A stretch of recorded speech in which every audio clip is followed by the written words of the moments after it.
গ্রীষ্মের ছুটি এক ৯ বছর বয়সী ছেলে গ্রামে তার দাদার বাড়িতে তার বাবা মার সাথে বেড়াতে এলো।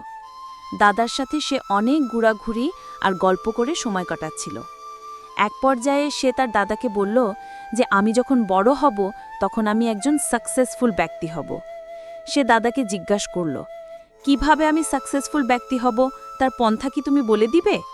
দাদা হাসসূচক মাথা নাড়লেন আর বললেন, চলো আমার সাথে।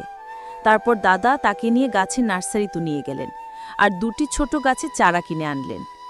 বাড়িতে ফিরে একটি চারা বাহিরে খোলা জায়গায় রোপণ করলেন আর আরেকটি বাসার ভিতরে গাছের টবে। তারপর ছেলেটিকে দাদা জিজ্ঞাসা করলেন যে ভবিষ্যতে কোন গাছটি বেশি বড় হবে।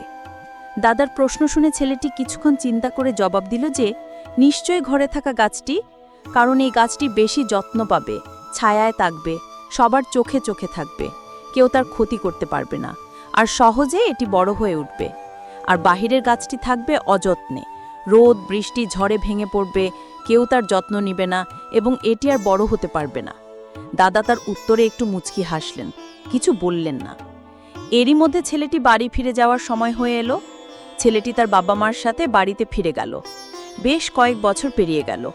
৫ বছর পর ছেলেটি আবার দাদার বাড়িতে বেড়াতে এলো। দাদাকে তার করা সে প্রশ্নের কথা মনে করি আবার জিজ্ঞাসা করল, দাদা, আমি তোমাকে অনেক আগে একটা কথা জিজ্ঞাসা করেছিলাম যে আমি কিভাবে একজন সাকসেসফুল ব্যক্তি হব। তুমি তার উত্তর দাও নাই, আজ তুমি আমাকে তার উত্তর দিবে।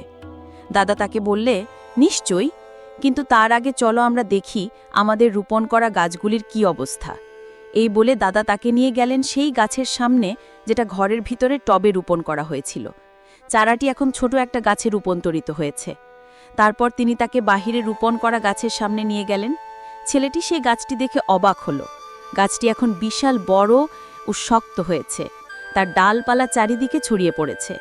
মানুষ তার ছায়ায় বসে বিশ্রাম নেয়।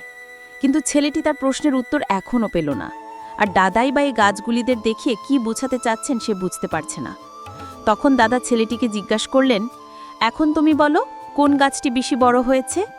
যেই গাছটি বাহিরে ছিল। ছেলেটি উত্তর দিল, কিন্তু কিভাবে, এত রোদ বৃষ্টির ঝড়ে? দাদা উত্তর দিলেন, হ্যাঁ, প্রতিকূল পরিবেশ তাকে শিখিয়েছে শক্ত হতে। কঠিন সময়ে নিজেকে টিকিয়ে রাখতে সে তার শিকড়কে মজবুত করেছে এবং বড় বড় ঝড় মোকাবেলায় নিজেকে বড় করে তুলেছে। ঠিক তেমনি আমরা যখন নিজেদের খুব আরামে রাখি, কঠিন কোনো কাজ করতে চাই না, নিজেকে কমফর্টেবল জোন থেকে বের হতে চাই না, তখন আমরা কিছু শিখতে পারি না আর আমরা নিজেদের সাকসেসফুল করতে পারি না। তাই ছেলেটিকে তার দাদা বললেন যে তুমি যদি সাকসেসফুল হতে চাও তবে সবসময় নতুন কিছু শিখা এবং তোমার কাছে যেটা করা কঠিন সেটা করার চেষ্টা করা। প্রতিকূল পরিবেশের সাথে নিজেকে খাপ খাইয়ে নিজেকে নিতে হবে, কারণ কমফর্টেবল জোনে থেকে কখনো বড় হওয়া যায় না, কারণ পরিবেশ সবসময় আমাদের অনুকূলে থাকবে না। তাই কষ্ট, পরিশ্রম, প্রতিকূলতার সাথে লড়াই করেই সাকসেসফুল হতে হয়।